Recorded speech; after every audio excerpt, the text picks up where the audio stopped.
Telugu devotional భక్తి ఛానల్కి స్వాగతం. మునుపటి వీడియోలలో పురంజేయుడు ఎందుకు యుద్ధం చేయవలసి వచ్చింది, అలాగే యుద్ధంలో పరాజయం పొందడం, ఆ తర్వాత వశిష్ఠ మహాముని పురంజేయునికి ఏ సలహా ఇచ్చాడు అనేది తెలుసుకున్నాం. ఆ వీడియో లింక్స్ని ఈ వీడియో డిస్క్రిప్షన్లో జత చేశాను. పూర్తి సమాచారం కోసం ఆ వీడియోలను కూడా చూడండి. ఇక మనం ఆలస్యం చేయకుండా ఈరోజు కథలోకి వెళ్తే, పురంజేయుడు యుద్ధంలో అపజయం వల్ల వశిష్ఠ మహాముని చెప్పిన ప్రకారం కార్తీక పున్నమి రోజున శుచి అయి దేవాలయంకు వెళ్ళి షోడశోపచార పూజలు చేసి శ్రీహరి గానం చేసి సాష్టాంగ నమస్కారం చేశాడు. నదిలో స్నానం కూడా ఆచరించాడు. ఆ తర్వాత పురంజేయుడు ఇంటి వద్ద ఉండగా ఒక వృద్ధ విష్ణు భక్తుడు ఒక బ్రాహ్మణుడు వచ్చాడు. ఆ బ్రాహ్మణుడి మెడ నిండా తులసిమాలలు ఉన్నాయి. ఆ బ్రాహ్మణుడు పురంజేయుడితో ఈ విధంగా చెబుతున్నాడు: ఓ రాజా, జరిగిన దానికి నువ్వు విచారించకు. నీవు ఇప్పుడు వెళ్ళి నీ సైన్యంతో శత్రురాజుల మీద యుద్ధం చెయ్యి.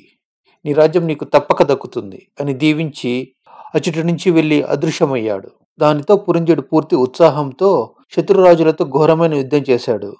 దెబ్బతిని క్రోధంగా ఉన్నటువంటి పురంజేయుని సైన్యం కూడా భీకరమైన యుద్ధం చేసింది. ఆ యుద్ధ దాటికి శత్రురాజులు మరియు వారు సైన్యాలు నిలవలేకపోయాయి. శ్రీహరి కూడా పురంజేయుని విజయానికి తోడుగా నిలిచాడు. పురంజేయునికి విజయం దక్కడంతో ఇదంతా ఆ శ్రీహరి మహిమే అని అనుకున్నాడు.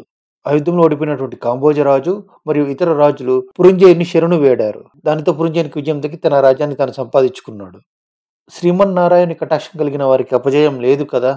ప్రహ్లాదునికి తన తండ్రి విషం ఇచ్చిన శ్రీహరి ప్రార్థనతో అది అమృతముగా మారింది.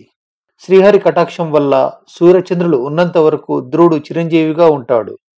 హరినామస్మరణ చేసినంత మాత్రాన శత్రువు కూడా మిత్రుడవుతాడు. కార్తీక మాసమంతా నది స్నానం చేసి దేవాలయంలో జ్యోతిని వెలిగించిన సర్వ విపత్తులు పటాపంచలగును, అన్ని సౌఖ్యాలు సమకూరును. బ్రాహ్మణ జన్మమెత్తి సకల శాస్త్రాలు చదివి విష్ణుభక్తి లేనిచో శూద్రకులస్తునితో సమానమగును. వేద అధ్యయనం చేసి దైవభక్తి కలిగి కార్తీక వ్రతమును అనుష్ఠానం చేసిన వైష్ణవోత్తముని హృదయమున ఆ భగవంతుడు కొలువు తీరి ఉంటాడు.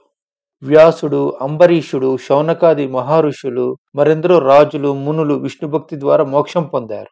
శ్రీహరి భక్తవత్సలుడు, పుణ్యాత్ములను సదా కంటికి రెప్పవలే కాపాడుచూ ఉంటాడు. శక్తి లేని వారికి ఇతరులు ధనం ఇచ్చి శక్తి లేని వారితో దాన ధర్మాలు, వ్రతాలు కూడా చేయించవచ్చును. దాన ధర్మాలు, కార్తీక మాస వ్రతాలు కూడా చేయించవచ్చును.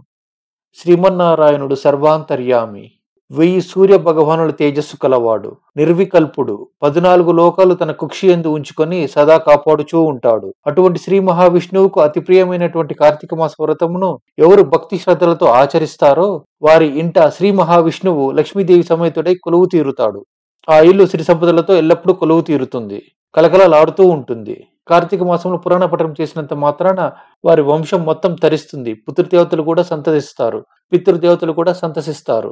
ఇది స్కాంద పురాణ అంతర్గత వశిష్ఠ ప్రోక్త కార్తీక పురాణం 22వ అధ్యాయం సమాప్తం. దయచేసి ఈ ఛానల్ సబ్స్క్రైబ్ చేసుకుని పక్కన ఉన్నటువంటి గంట సింబల్ని కూడా కొట్టండి. అలాగే మీకు ఎటువంటి సందేహాలున్న కామెంట్స్లో అడగండి, తప్పకుండా మీకు సమాధానం ఇస్తాను. ఓం నమః శివాయ.